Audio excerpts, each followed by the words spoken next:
Why do so many people vanish from your life after you turn 70? It's not always about bitterness, loneliness, or resentment. Sometimes it's about a deeper realization, a quiet personal awakening that changes how we choose to spend our time. You may find that your desire to visit others isn't what it used to be. And if that sounds like you, let me tell you this: you're not alone and you're not wrong. In fact, there's a wisdom behind it that most people never talk about. In today's video, we're going to unpack 6 powerful reasons many older adults stop visiting others after 70. And we're not just talking about convenience or health. These reasons go deeper. They explain why stepping away from certain social habits is not a sign of decline, but a sign of growth, of clarity, of choosing peace over pretense. This isn't about turning your back on people. It's about finally turning towards yourself. So if you've ever found yourself saying, "I just don't feel like going anymore," stay with us. Because by the end of this video, you might not only understand why you feel this way, you might also start feeling proud of it. Number 1, emotional boundaries. After 70, one of the most surprising awakenings is realizing just how much emotional energy certain visits require. You might expect physical fatigue after going out, but the emotional drain, that sneaks up on you. Conversations that used to feel lighthearted can now feel heavy. Listening to others complain, manage drama, or talk endlessly without asking how you are can leave you mentally exhausted. You walk away from those visits not refreshed, but depleted. It becomes clear that not every interaction is good for your spirit. And while people often assume you're pulling away because of age or illness, the truth is you're just more selective with where you invest your heart. Emotional boundaries become a form of survival, not selfishness. You're no longer willing to sacrifice your peace just to keep up appearances or meet someone else's expectations. This shift is actually a powerful sign of psychological growth. In earlier years, we're taught to please others, to be polite, to show up even when we don't feel like it. But aging invites us to unlearn some of that. It teaches us that protecting your emotional space isn't rude, it's healthy, especially when you've spent decades putting others first. There comes a time when you have to honor your own needs too. Think about someone like Frank, 82. He used to visit his brother's house every other Sunday, but over time, he noticed something. Every visit turned into an argument about politics, the past, old family wounds. Frank would leave feeling anxious and angry, needing hours to calm down. One day he quietly decided to stop going.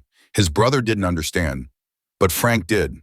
He realized that peace was more valuable than routine, and that just because someone is family doesn't mean they're good for your emotional health.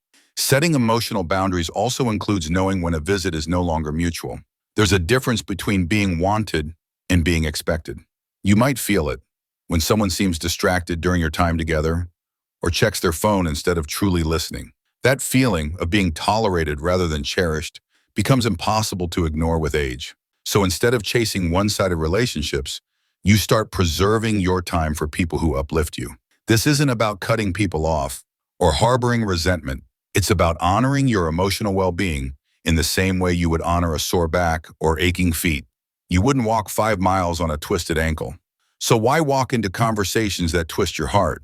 And sometimes, the greatest gift you can give yourself after 70 is the permission to stop showing up in places that no longer feel like home. Number 2, time revaluation. One of the wisest realizations that comes with age is this: time is no longer something you trade freely.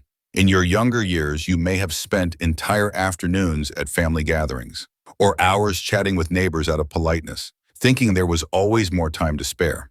But once you pass 70, something shifts. Time no longer feels endless. It feels rare, precious, and incredibly personal. That means every moment you give to someone has to feel worth it, not in a transactional way, but in a deeply emotional sense. This isn't about being selfish.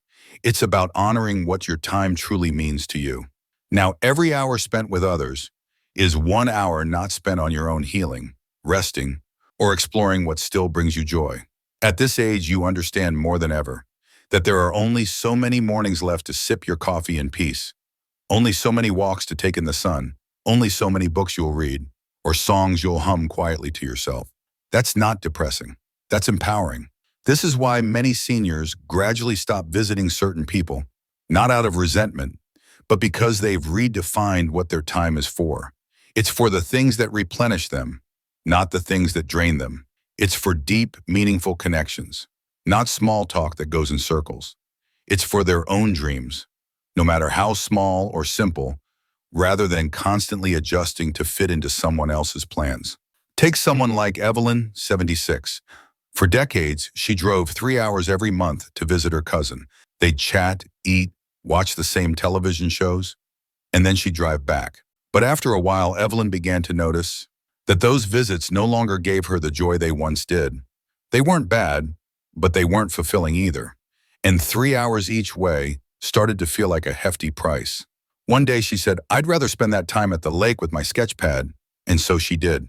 And you know what? She felt lighter, more alive. It's a form of maturity that many don't talk about. The ability to say no, thank you, and not feel bad about it.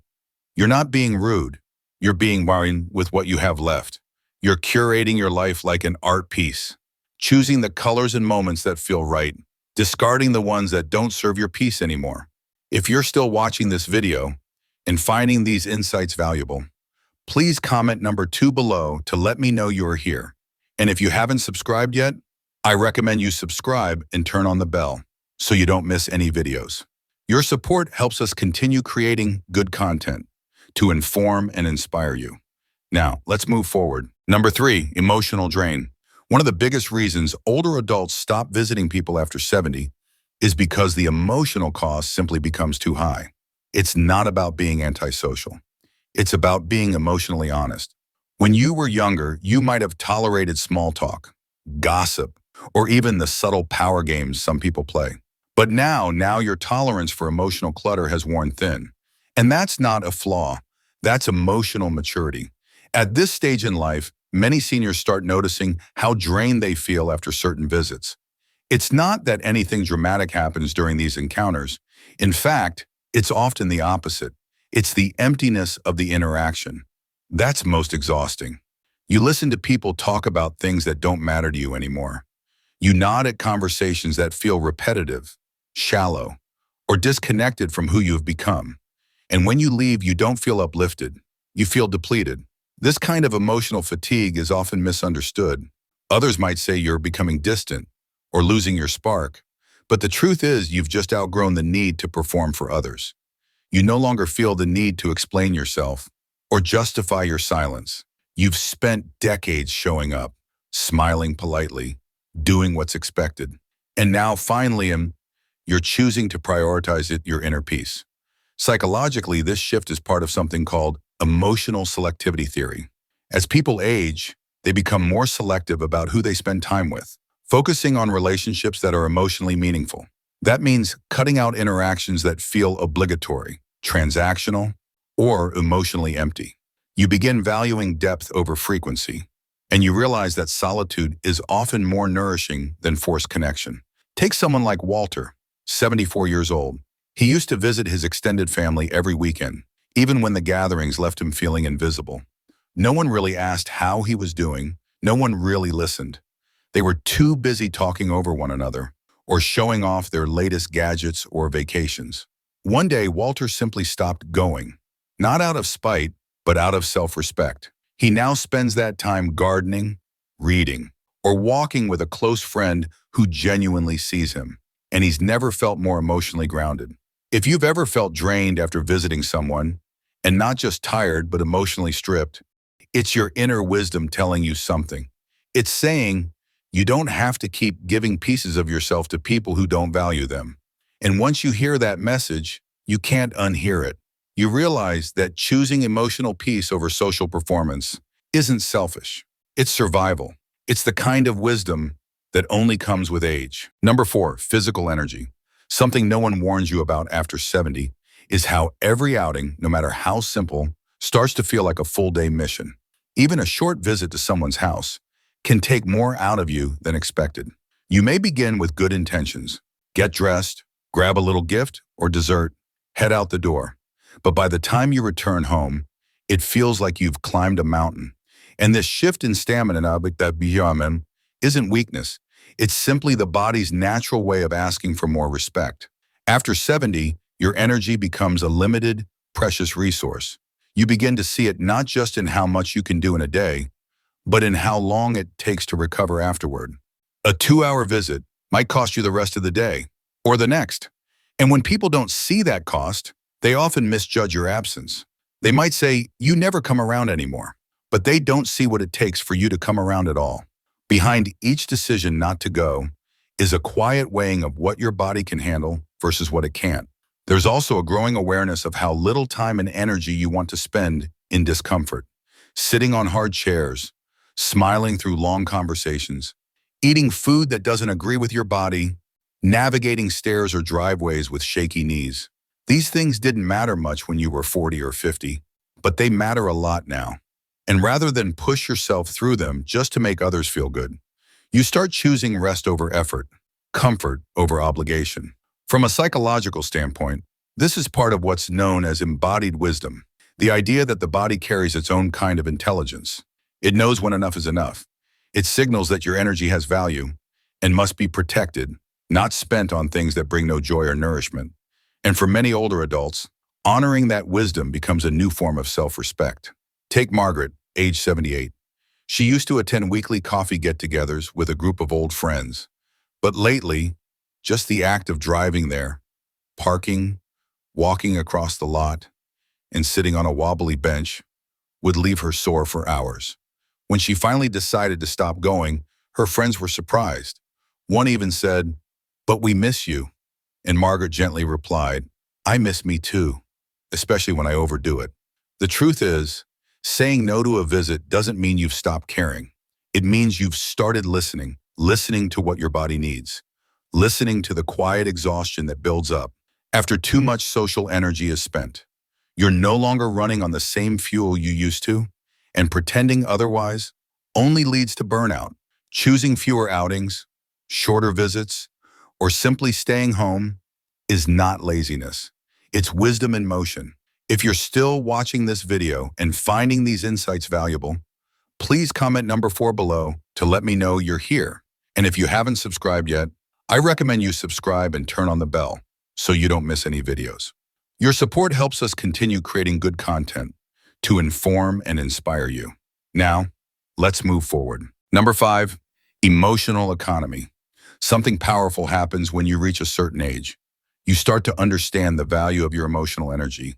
And just like you wouldn't throw your money away on things that give you nothing back, you stop spending your feelings on people or situations that only leave you feeling empty, agitated, or unseen.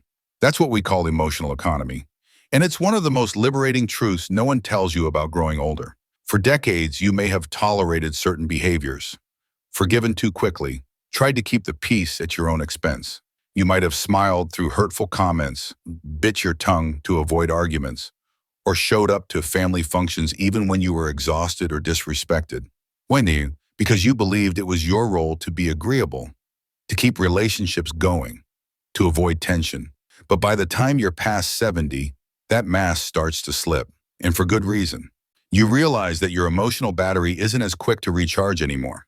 Negative energy lingers longer, stress hits harder, and most of all, you no longer feel the need to prove yourself or win approval. That clarity gives you permission to say, "I don't need this in my life anymore." Whether it's a friend who always criticizes, a sibling who drains your spirit, or a neighbor who only calls to complain, you begin to choose peace over politeness. This is not about becoming cold or uncaring. In fact, it's quite the opposite.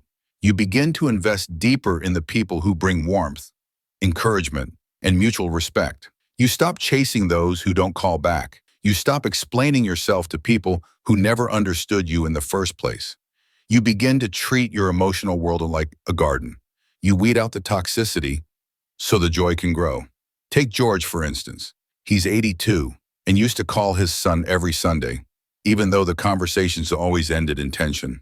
His son never asked how he was doing, always rushed through the call, and often made snide comments about his choices.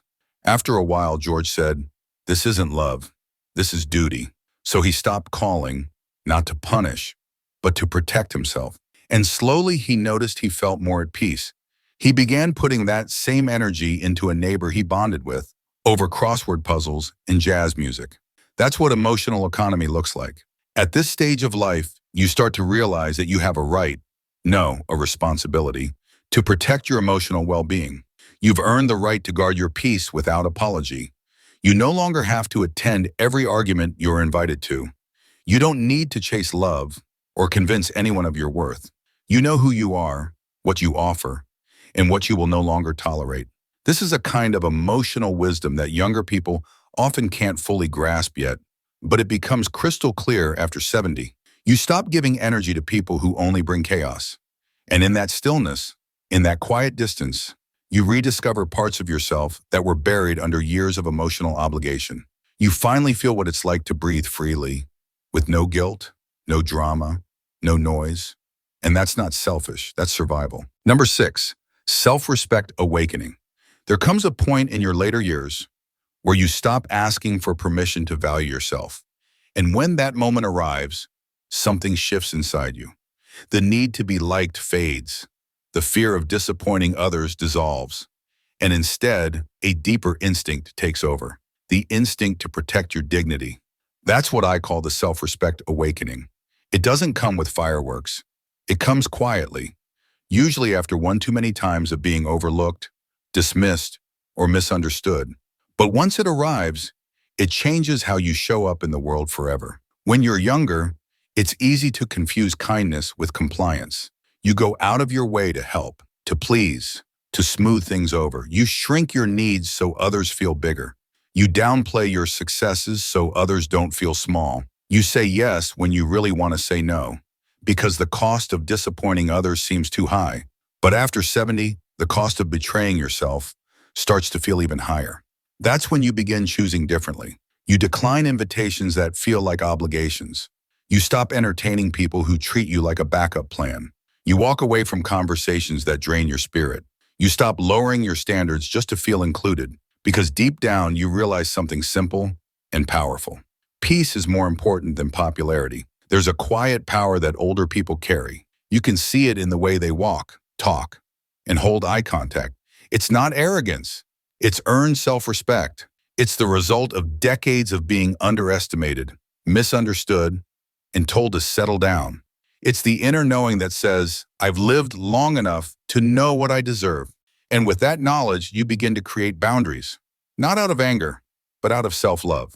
Consider Elaine, age 76. For most of her life, she was the one everyone called when they needed a favor. Babysitting grandkids, hosting holidays, lending money, organizing events. She did it all, often at the expense of her own health. But a year ago, she decided to change.